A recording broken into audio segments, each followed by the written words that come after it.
All right. Welcome. So today is our my third day of doing this every Thursday. This is the purpose of this is to create a space where people can discuss things that are going on in their lives, have a little discourse either with me or with the rest of chat. I know this is going to go on YouTube, but this is live streamed every Thursday from 1 p.m. to 3 p.m. Pacific time. If there is a change in that time, it will I'll notify probably at the end and beginning of a podcast, whatever this is.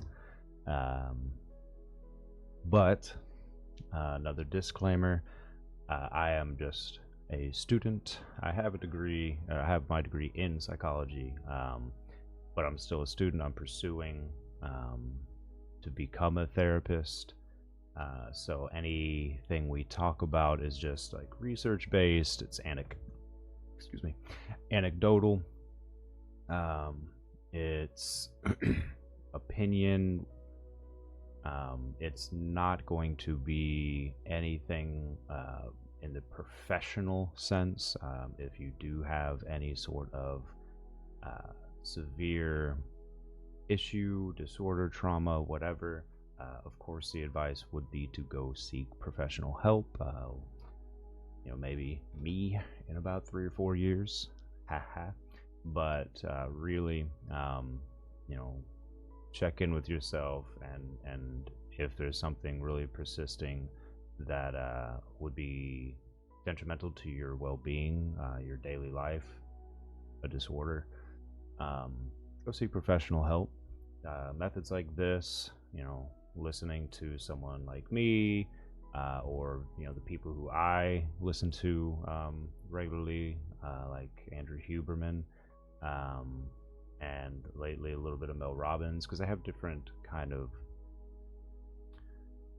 styles and approaches. One is a lot more anecdotal, a lot more experience and opinion based, while the other, Huberman, is very science based. So he's a neuroscientist. He teaches at Stanford. He's a PhD. So he speaks more in that kind of realm.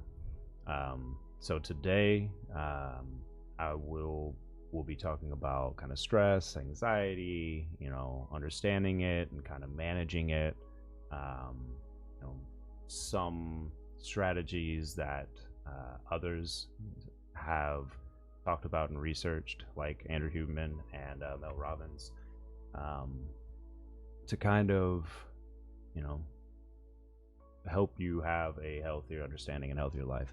Now, that is going to be the topic in which I am discussing today, but overall the point of this is just a back and forth.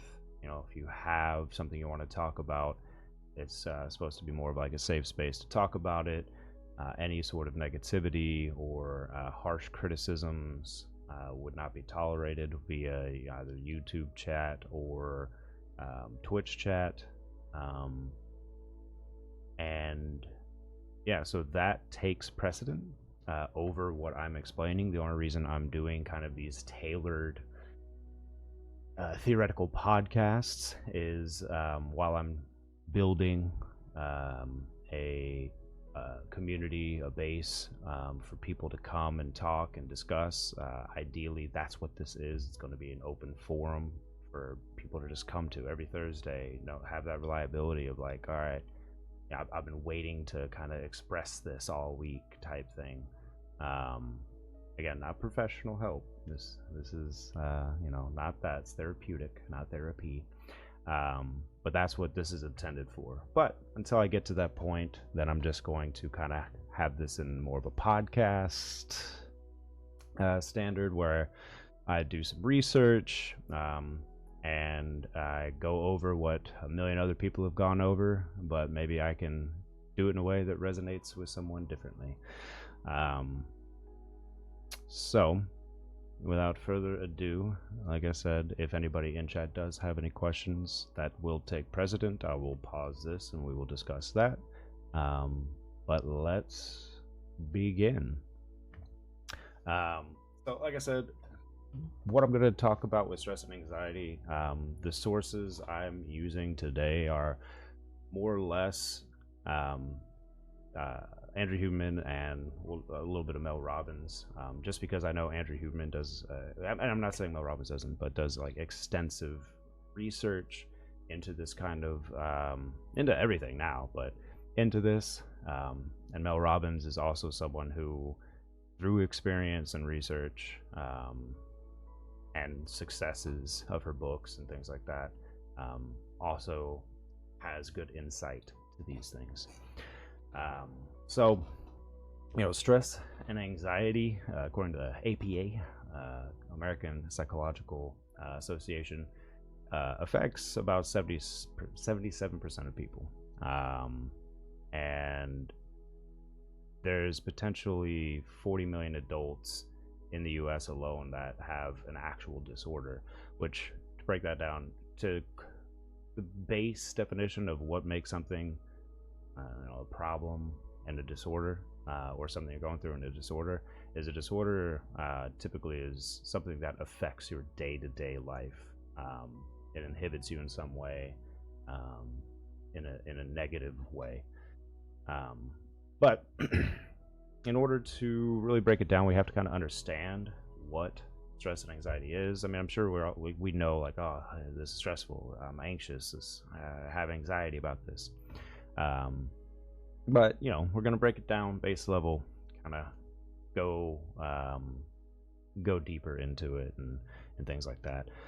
So just basis, stress is the body's response to any demand or threat. It's the natural reaction designed to help us cope with challenges. While anxiety, it's characterized by the persistent or excessive worries that won't go away even in absence of a stressor.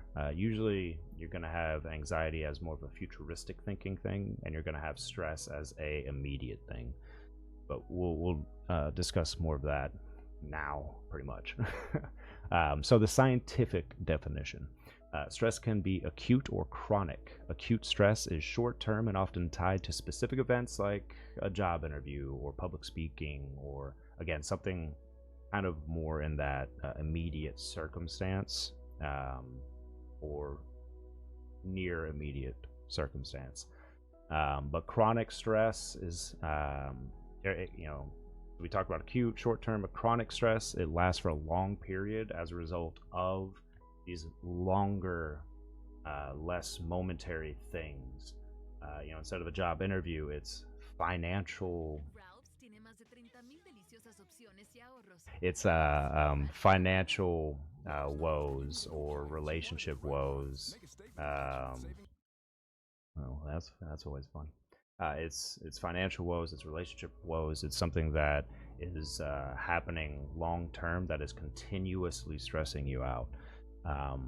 And now anxiety is more about anticipating those future threats. That's what I was saying. Anxiety is more about you thinking about that stressful thing, and it gives you anxiety. There's other ways, obviously, to get anxiety, but that's the typical one.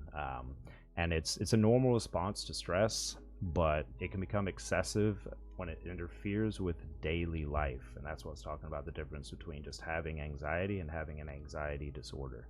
If it affects your daily life for a prolonged period of time, that's considered a disorder. And at that point, I would recommend, seeking professional help to some extent, or really, reflecting hard. And it's hard to do that on your own. I would seek, whether it's professional help, like friendship, family, some sort of structure that helps you, foundation. So we're going to talk about Andrew Huberman's perspective. I mean, it's not really his perspective. It's more just science. But stress, it involves your neural circuits in the brain, particularly the amygdala, which detects your threats, and then it goes to the prefrontal cortex, which is where you make your decisions based off of other information. So when we perceive a threat, our autonomic nervous system kicks in, triggering our sympathetic nervous system, which a lot of people who aren't well versed or in neuroscience, certain nervous system, psychology, biology, that kind of stuff. Sympathetic nervous system is not. Don't confuse it with like sympathy, where you're thinking like, ooh, calm. It's actually what triggers the rise, your fight or flight response, is your sympathetic nervous system. It will redirect your blood to your essential muscles. It'll heighten your alertness. Its purpose is to prepare your body for a threat. So what we'll talk about next is more so the science now of what happens. It's still going to be very basic. I am not a neuroscientist or a hormonal scientist, doctor, any of that. But when we encounter stress, our body releases hormones like cortisol and adrenaline. Cortisol is the most associated that you would think of with stress. Most people are like, oh, my cortisol's high. Like, I don't know who actually speaks like that other than people who, I don't know, are nerds like me. But it's cortisol and adrenaline. Again, their purpose is to help you with immediate threats, which is healthy. Like, stress and anxiety is actually healthy for you and for the body. It's just when it's prolonged. When it's prolonged or chronic, it can reshape your brain circuits.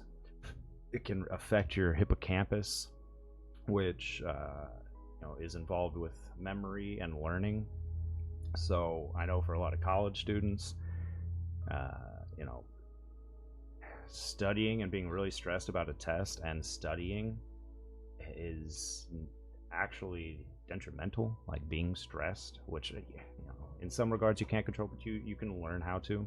But because that high stress level, you actually have impaired memory and learning. So it's kind of this negative spiral of like, I'm super stressed and I need to study, but you can't retain information because you're super stressed. So you have to, that's one of the purposes of this. You have to find ways to calm that stress level down, or the anxiety of, oh, this test is in the future and I'm anxious about it.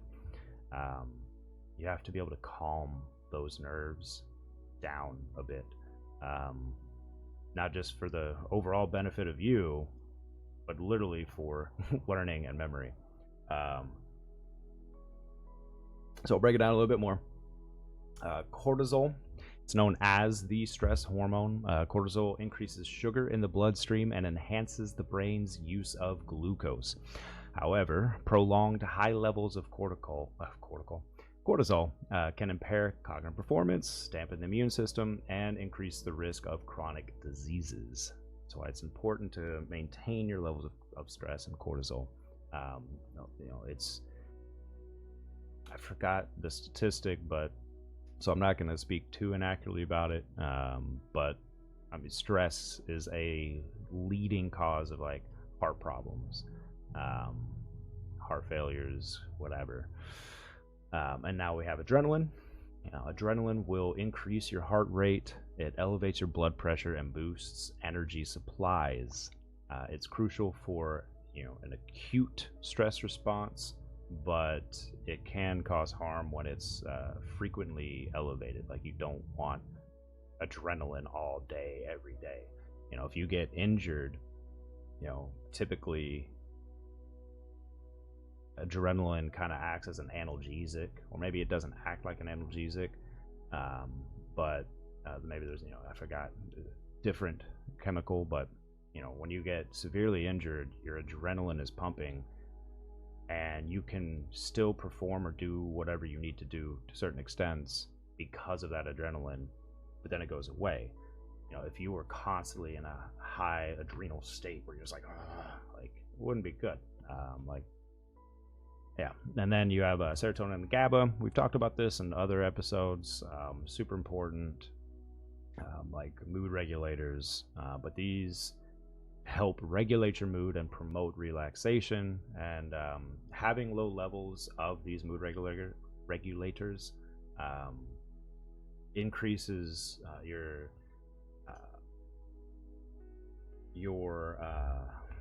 not level. I mean, it increases your levels, but it increases your susceptibility to anxiety and stress. Because again, those serotonin and GABA neurotransmitters and hormones, they help you regulate, help you control your bodily responses to these things. Again, your mind and body are super connected, literally and figuratively. And how you think affects your body, and how your body reacts affects your thinking. So you have to understand the circuitry and fix what you can, what you have control over. Like, you don't necessarily have control over your initial response to things or release of these chemicals, but you indirectly have control of them, because you can control how you react post initial reaction, how you think about things, and kind of to go back from last week, your perception of things. So those are going to be also involved in stress and anxiety, but not involved in the way of rise. It's when you have lack of those, you have higher susceptibility to be anxious and to be stressed. So the impacts of on your health, the short-term effects is, again, like I said, stress can improve your focus and performance in the short term. Like, it's a positive thing in moderation, like much everything, right? But even in that short term, it can still give you headaches and muscle tension and like digestive issues, because again, you have to think about what's happening. You're removing blood from potentially important areas on a day-to-day to the most important areas of that time. So digestion, that's not important at a time of stress. And that's why also, if you're highly stressed, sometimes some people stress eat, but some people have zero appetite. Some people stress eat, I would hypothesize. I mean, there's probably research to back it or not. But most people stress eat because it's a coping mechanism of stress, and that's how they de-stress. Whereas stress by itself would impact your hunger levels, your ability to eat, and everything else. And now the long-term effects, prolonged stress can lead to chronic health issues such as cardiovascular disease, diabetes, and some mental health disorders like depression and anxiety, or generalized anxiety disorder, GAD, or situational anxiety. Like, those are the long-term effects. So,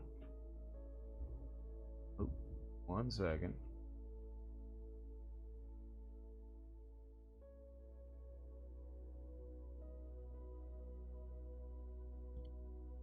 I think someone's at my door.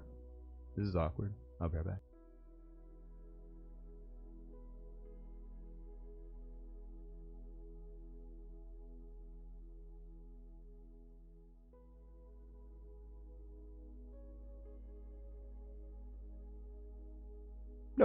Nope. All right. Well, that's how you know this is live. Anyways, so to kind of further the importance of finding ways to regulate your stress and your mood and everything, there's a study from the Journal of American Medical Association that found individuals with chronic stress had significantly higher risk of heart disease, which is furthering what we've talked about. And another study from psychoneuro I'm not even gonna. My brain isn't working in that regard right now. But it highlighted how chronic stress impairs immune function. Live? You mean I'm not an AI therapist? Maybe. But it impairs immune function, making individuals more susceptible to illness overall. Like, again, that's the impact of it. It affects your immune system having high levels of stress and anxiety. So there, luckily, are some methods that, there's a million methods. I'm just going to speak on a little bit of Andrew Huberman and Mel Robbins methods that they've researched, they've come up with, whatever the case may be. And how you doing, Plinko, by the way? Welcome in. So, one of the things that really made Mel Robbins put her on the map was her book, The 5-Second Rule. And this is to, reduce stress and anxiety. Her 5-second rule, just very simplistic. She has a whole book on it. If you're interested in it, go get it. But it's when you feel hesitant or anxious, you just count down from 5 to 1, and then you move into action. Because this interrupts the pattern of overthinking and helps you take control, essentially, of yourself and of your mind. If you're anxious and you have an important phone call that you need to make, feel that anxiety and then just count backwards from 5 to 1, and then you just dial. You just do it, because it will shift your focus from worry to action. And last week we talked about that as well, just in general, of like when you want to go to the gym or you want to do something and you feel inspired in that moment, if there's anything your brain perceives as danger, pain, non-rewarding immediately, or whatever the case may be, or not immediately rewarding, even though it's long-term rewarding, like working out, within 3 to 5 seconds your brain will immediately think of excuses to not do it. You're like, I need to go to the gym, I need to stop being a POS, blah blah blah, I need to get up and I need to go. And then 3 seconds later you're like, but I haven't gone in like 3 weeks and I'm gonna be sore as shit. Do I really want to be sore? Or, oh man, I'm really tired, I could just do it tomorrow. I do have work today and I don't have work tomorrow. You think of these excuses immediately, and it's your brain's defense mechanism. So you have to, like, doing the count backwards method and then just going, it interrupts that cycle of thought from either happening, or it interrupts it while you're in the middle of it. You just have to recognize and go 5, 4, 3, 2, 1, and then you go do it. I'm great. For me, huge area of stress was being on call 24 hours a day. Several times I got calls at 3 a.m. to deal with problems. I felt anxious every day about going into work. What's going to go wrong today?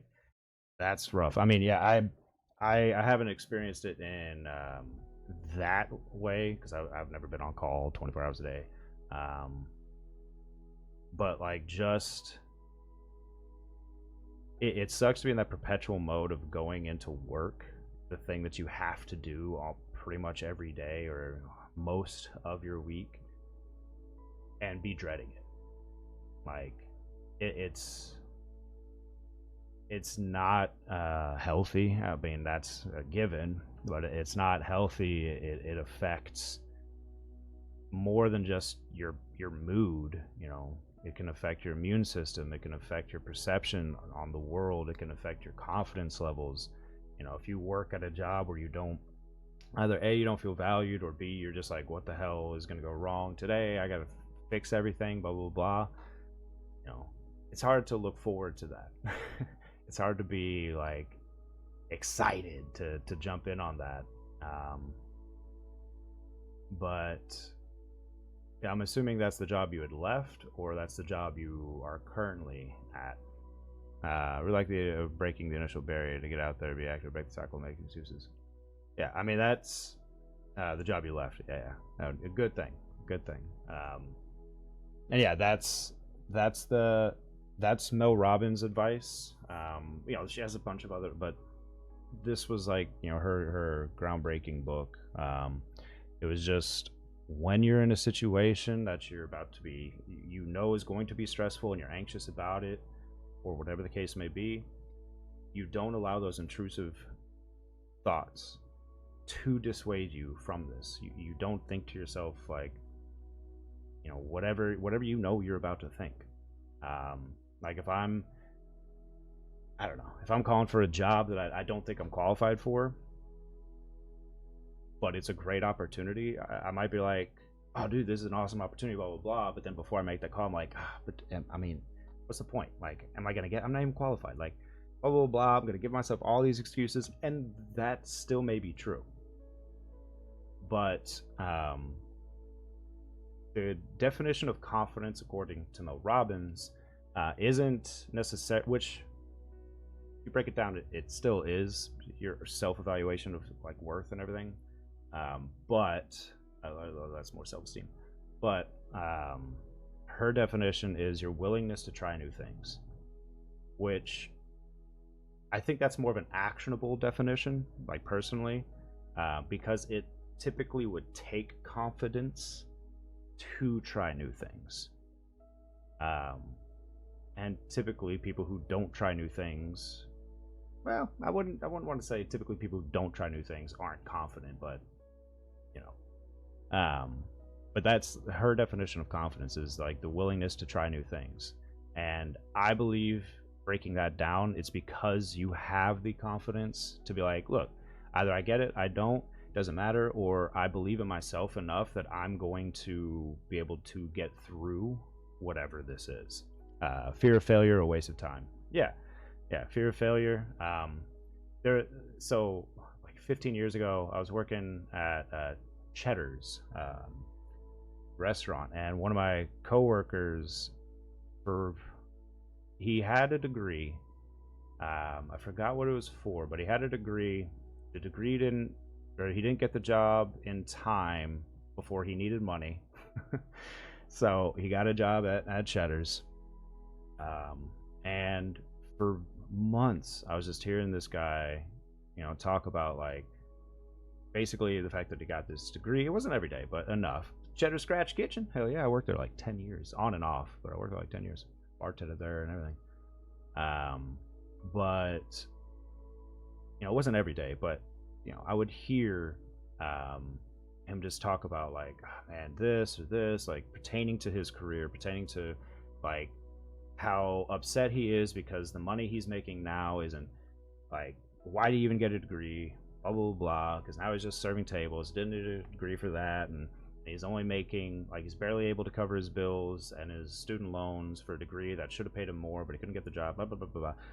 Just this perpetual spiral. And so he got fired, and in that desperation, it wasn't confidence at that point, it was just desperation. He just reached out to many job opportunities with his degree, and he got one. He got one of those opportunities, and it was one of the reasons he wasn't actively trying was because he already had a job, right? Which I fall victim to that. If I already have a job and there's a better opportunity, unless the betterness of the opportunity outweighs my own perception of things, I'm not gonna do it. I'm gonna be like, well, I mean, yeah, I'll make maybe like a couple $100 a week more, but like I have seniority here. I've been here. They listen to me here. I've already put in the time, return of investment, blah blah blah blah blah, yada yada. And I talk myself out of doing that better opportunity because I already have a job, and it's basically being lazy. Yeah, I'm comfortable with my current situation in place, which is a catch-22. Like it's nice to be comfortable and not like completely stressed and desperate, but comfort is the killer of evolution and growth. You don't want to stay in a complete place of uncomfortability, but comfort and contentment is the killer of growth and evolution. Because if you have no adversity, you have nothing to evolve, to better yourself for, or nothing to grow through. But anyways, to go back to this, he came in and ate at the restaurant and like started talking to me about it. And he was like, yeah, getting fired from here was the best thing ever because I was doomed to succeed. And, you know, when I broke it down, I was like, oh, damn. Like, he got to a place where he felt his life was spiraling down. He lost his job, a job that he thought he was better than. You know, he's like, I have a degree. I should be making six figures. And I'm here making like $40,000 a year, barely making my way. This is bullshit. I'm better than this job. And he gets fired from a job that he thought he was better than. So out of desperation or whatever growth, adversity, that doom propelled him to succeed. Now, I don't know if he, you know, kept his mentality positive and still has that. I mean, this is 15 years ago, but, you know, it's not listening to those intrusive thoughts. He probably could have gotten that job months beforehand, but you know, he let intrusive thoughts. He would think, man, I want to get a better job, that's why I went to school. But then intrusive thoughts would come in initially and be like, yeah, but you know what, bills are paid right now, blah blah blah, you didn't make it last time, that rejection was, you know, painful, and blah blah blah, this is painful, this sucked, and you just tell yourself these things. So the Mel Robbins rule: you have that thought, you have some anxiety or stress, and you 5, 4, 3, 2, 1, boom, and you take action, you do it. Leaving the comfort of your first development job felt like jumping into a raging ocean. I was good at what I did, but I would not have improved my skills to where they are today. Exactly. And it takes some people their whole life, but it takes people a long time to realize that. And some people are fine with that complacency, with that comfort. You know, they don't have ambitions to grow beyond their station at the time, and you know, that's okay. You know, it's my opinion is like, you should always try to strive to be better, to be a better individual, and to be better at your job, or to provide for yourself, or if you have a family, a better environment. But that looks different for, you know, different people. So, you know, different strokes for different folks. So that's the Mel Robbins 5-second rule. Her book called 5 Second. That's, again, a very base telling of it. If you actually want to go into real depth about it, she has the Audible version or the book version, 5-second rule. So now I'm going to talk about Andrew Huberman. His is a, you know, again, more science-based breathing technique and stuff like that, but it's essentially what she says, but for different reasons. His is more of a physiological response, hers is more of a mental response, which, again, they're all connected.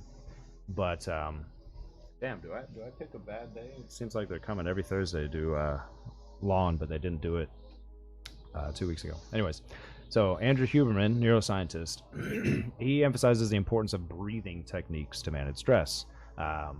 One effective method is diaphragmatic breathing, which activates the parasympathetic nervous system and promotes relaxation.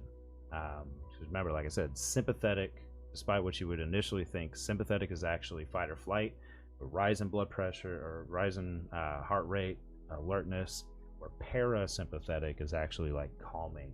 You're probably getting more GABA, you're getting more serotonin, so the He has two of them. He has the diaphragmatic breathing, which is just simply you inhale deeply through your nose and allow your diaphragm to expand and your belly to rise. So one thing to kind of notice in yourself is where you naturally breathe and hold breath. Most people, when they're sitting up or standing upright, I mean, maybe not sitting, but when they're standing especially, they breathe on the surface level. Their chest is what rises. That isn't optimal oxygen or lung capacity. When you breathe down into your diaphragm, it's your stomach that actually expands, and then your chest. So diaphragmatic breathing is focusing on breathing into your gut. But anyways, it's expand and allowing your diaphragm to expand, your belly to rise, hold it for a moment, and then exhale slowly through the mouth. Again, it's basically just taking a deep breath in, taking a deep breath out after you hold it for a moment. It sounds cheesy, it sounds whatever, it sounds, what everybody says, but the science backs it. It's physiological science. Like, doing this calms your body. So from acting advice, from like other teachers and coaches, as well as Huberman talks about this too, you can change your physiology by doing things physically. So if I start having shorter exhalations and longer inhalations, my heart rate would rise. Where if I do the inverse, my heart rate would drop, which is what he's talking about. And the next one is called the physiological sigh. This one is just simply take a deep breath in, and then a short inhale to top it off, and then a long exhale. This is just proven in any time. If you've ever bawled your eyes out and you do that, that's your body's natural way of de-stressing. And you just take that. You don't have to be at the point of breakdown, bawling your eyes out. If you feel that you're stressed or you're feeling anxious, you just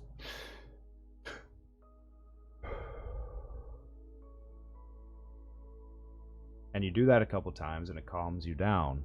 And again, you can do it in that more controlled, like longer breath, short breath. But if you just think about it, if you've ever bawled your eyes out, or if you've ever seen someone bawl their eyes out, they do that they do that double breath thing. So it's already something that your body already knows to do. It's just taking that and utilizing it whenever you need it, or whenever you want it, I guess, opposed to when you absolutely need it. Now,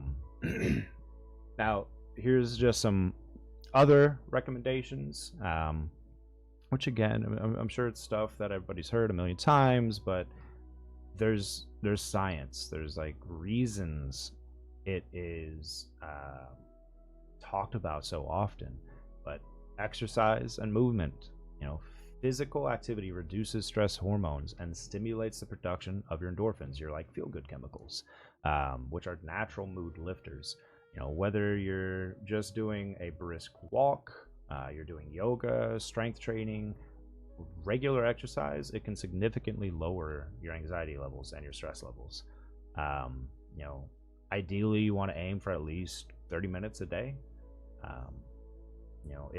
If you feel like you're short on time, or you don't have enough time throughout the day, blah blah blah, it is a catch-22 in some regards, because some people just say, well, wake up 30 minutes earlier, which is true, but as I'll talk about here real soon, sleep and sleep hygiene is just as important, if not more important, because sleep is your reset button.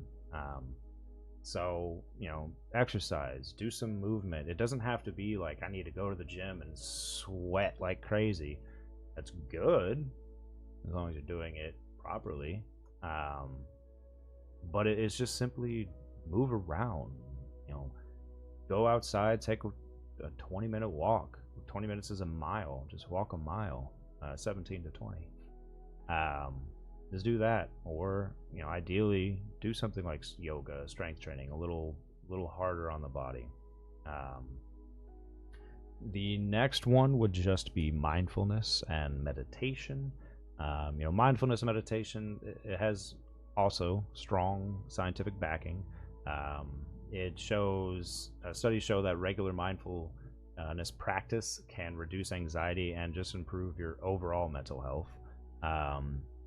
So what that could look like is you just close your eyes, you take a deep breath, and you focus on the present moment. You try to shut out any thoughts. It's hard to shut out thoughts. I hate when people say that, but you try not to listen to any other thoughts about what's going to happen, what happened, with this, with that. You just take a moment and register how you feel while you're breathing. That's it. How does my back feel? How does my posture feel? What am I feeling? Is it warm? Am I cold? And just think about you and that present moment. And if your mind does happen to wander, which it will, especially if you're not, experienced at doing it, and even if you are, you focus back on your breath. You force counting 1, 2, 3, like whatever it is for you, and focusing back on the breath will override your intrusive thoughts about whatever else is going on, and then that can get you back into a state of just being mindful, understanding how you're feeling in that present moment. The next one and last one in terms that I'm going to talk about in terms of just practical methods that you could use to kind of alleviate stress and anxiety a little bit is just sleep hygiene. Poor sleep exacerbates stress and anxiety. If you have poor sleep and stress and anxiety, you're just compounding. And if you don't have stress and anxiety and you have poor sleep, in some regards, you're ticking time bomb. Sleep is super, super, super important. Lack of sleep, even by a few hours a day on average, or an hour a day on average, increases so many health risks, namely cardiovascular health risks. So sleep is super, super important. So some tips would just be, establish a consistent sleep schedule by going to bed and waking up at the same time every day. Set your circadian rhythm on the right path. I understand with some people's jobs it's not fully possible. I mean, I've been a server and a bartender for a long time. As much as I would love to go to bed at 10 or 11, sometimes I'm working till 1 or 2. So it was hard to kind of regulate a sleep schedule. Being an actor as well, sometimes I'd be on set for 12 or 14 hours on non-union films. So I'd get there, and if we don't start until we have to be there at 4 p.m. because it's a night shoot, we'll get ready, makeup, blah, blah, blah, do whatever we need to do, and then sunsets at 6. We start filming at 6:30, and we'll film until 6 in the morning, until the sun's about to rise. It's hard to find a sleep schedule. So I understand how difficult it can be. But at any moments that you can, you should. And if you are going to sleep during the day, if you're like a night shift graveyard worker, darkness is your friend. Whether it's blackout curtains, whether you have an eye mask and you aren't somebody who rolls around constantly and it'll fall off, that melatonin is produced in darkness, and it's not to help you stay asleep, it's to help you fall asleep. So when you wake up and there's light out, you've stopped producing melatonin, and it can be really hard to go back to sleep. So darkness and cold are your friends.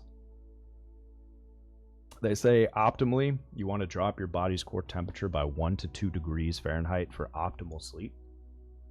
So ideally, if you can do that, and maybe snuggle up in some covers, but have some of your hand or your foot out to kind of regulate temperature, that really assists in quality of sleep. So again, establish a good sleep schedule, create a restful environment, which, like I said, darkness, keep it cool and not hot. It's easier to sleep when it's cold out than when it's hot out. And ideally quiet. Quiet doesn't necessarily mean silence. If you like to sleep with ocean sounds or waves crashing or the sound of my voice, whatever it is for you, go to sleep with that, but make sure it's at a low enough temperature that if all of a sudden there's a spike in volume, you're not going to be jolted awake.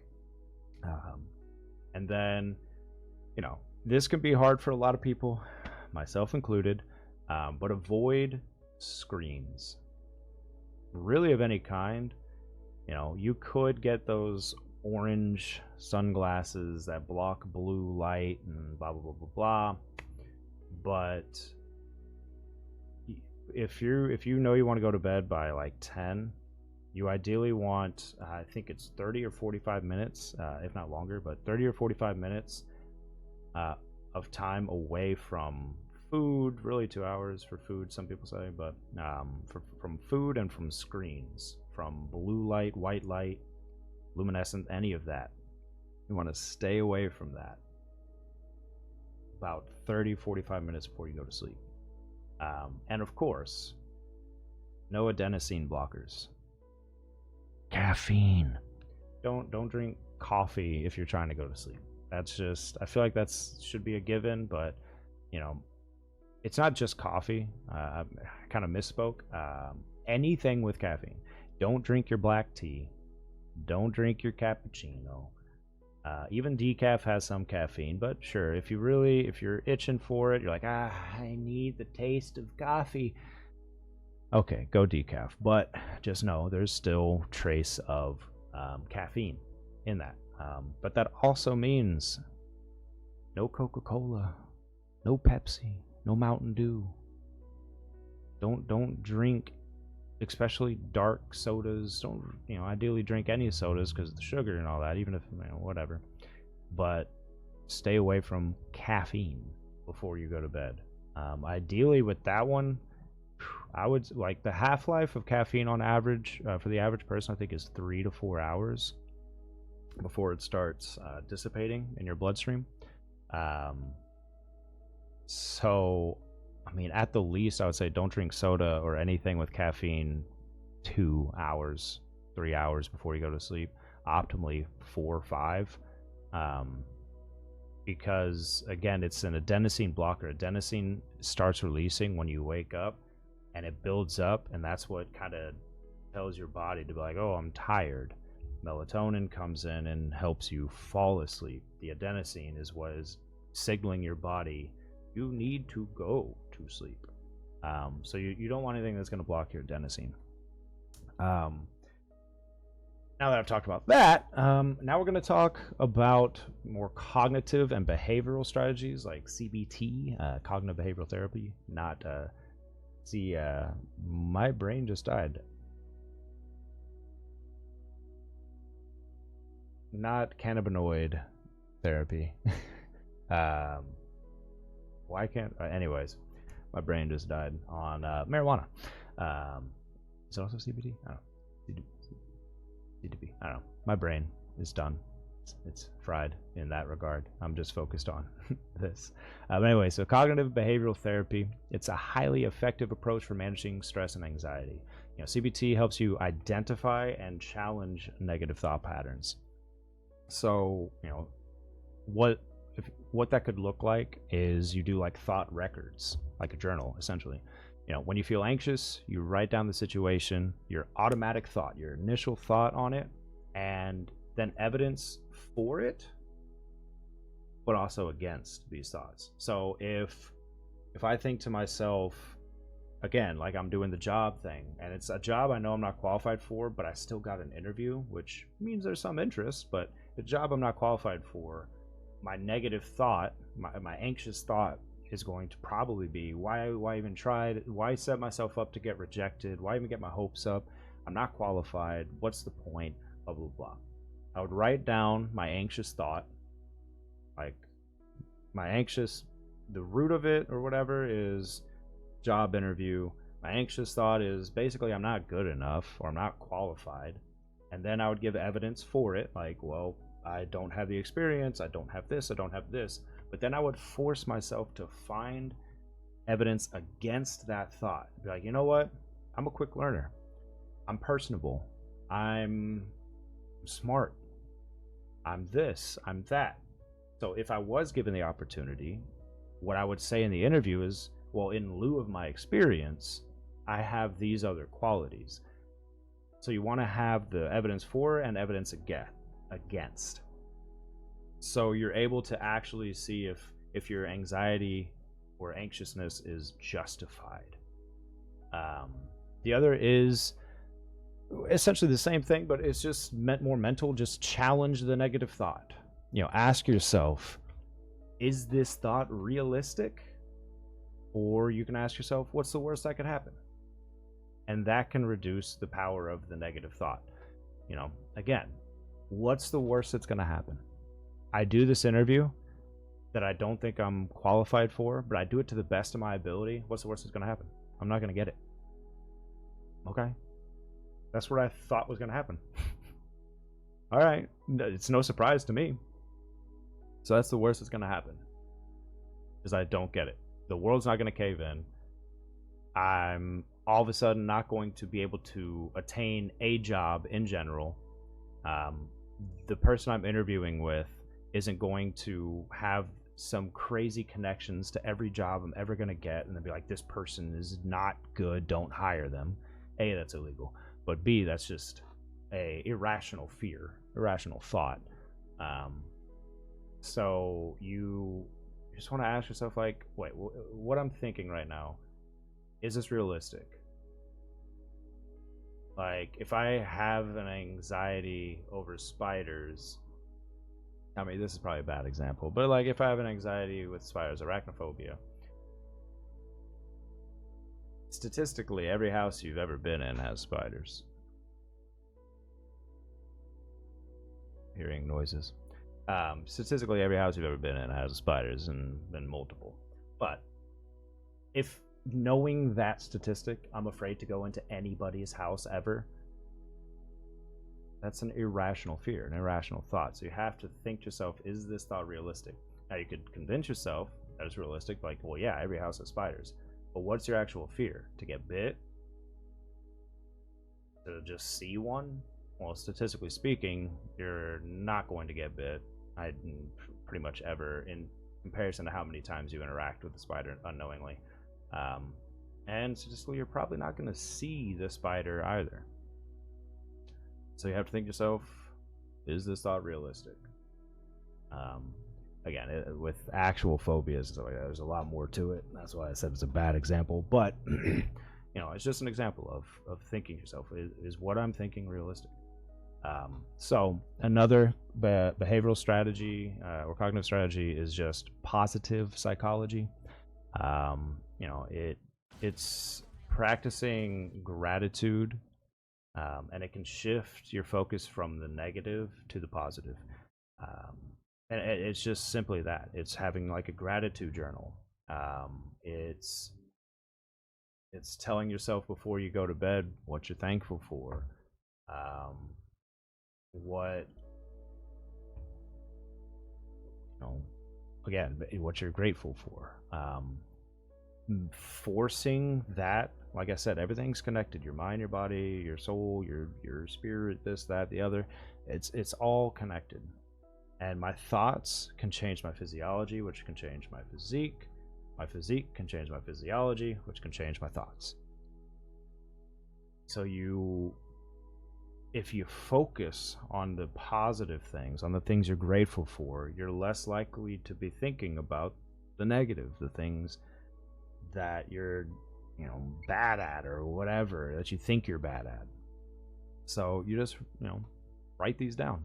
Write them down, type them down. Ideally, you want to write. There is some studies that talk about the effective increase, the efficiency, efficacy of writing your thoughts opposed to typing or speaking your thoughts.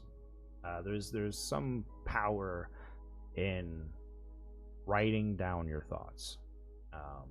So even if you can't read it, if you have terrible handwriting, like moi, write your thoughts down. Now, there's also, which is, essentially still positive affirmation and positive thinking. It's not necessarily great gratitude practicing, but Mel Robbins also has the high five habit, which is basically you start the day and you give yourself a high five. Like, it's meant to boost your confidence and affirm yourself. And it may sound stupid, but it's effective. You wake up and you give yourself a high five. Whether it's physical, you're just like, yeah, I got this. Like, whatever it is. But associate that high five with some sort of positive thought, some sort of self-affirmation. Like, I'm gonna kick today's ass. Now, that can be, a catch-22, because you don't want to tell yourself you don't want to tell yourself like a goal, because then if you don't kick today's ass, if today's ass kicks you, what? Then you could have some negative associations. But, like, wake up, high five yourself, and be like, I'm awesome, or I'm looking good today, or whatever. But give yourself something positive, and you do that every day, and it will build that confidence. It'll build, assurance in yourself.